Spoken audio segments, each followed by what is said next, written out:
Salam olsun əziz və böyük Türk millətim. Salam olsun Mustafa bəy sizə, salam olsun MGTV izləyicilərimizə və bütün türklərə.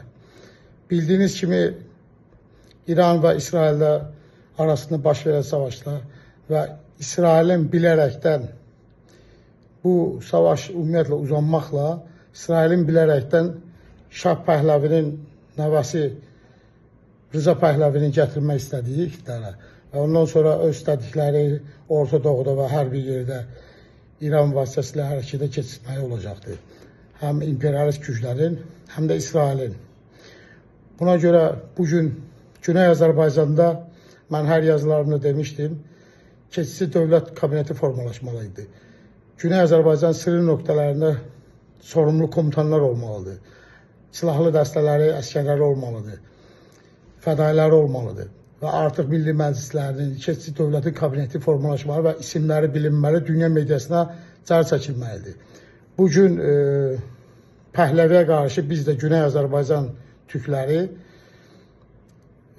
Qacar Şahın, son Qacar Şahının nəvəsi olan Babək Qacarı, Almaniyada yaşayan Babək Qacarı mütləqa dəstəkləyərək, onun ətrafında birləşərək onu iqtidara gətirmək, Güney Azərbaycanda iqtidara gətirmək üçün ətrafında birləşib hərəkətə keçirilməlidir.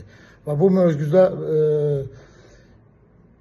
əsasən Güney Azərbaycan türklərindən Avropada yaşayanları, imkanları, finans dəstəkləri, media ilə bağlı olanları və həm Türkiyə mediamız, həm Azərbaycan mediamız bu işlərin üstündə acil çalışmalı və böyük bir təbliğat aparılmalıdır.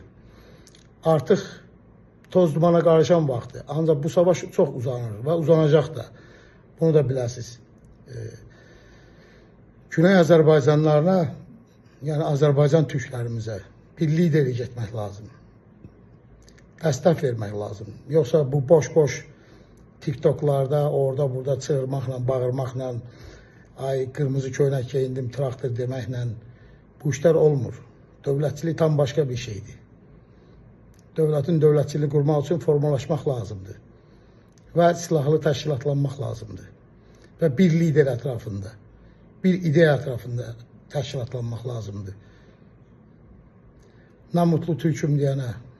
Allaha amanət olun. Uca Tanrım türkü uzatsın və qorusun.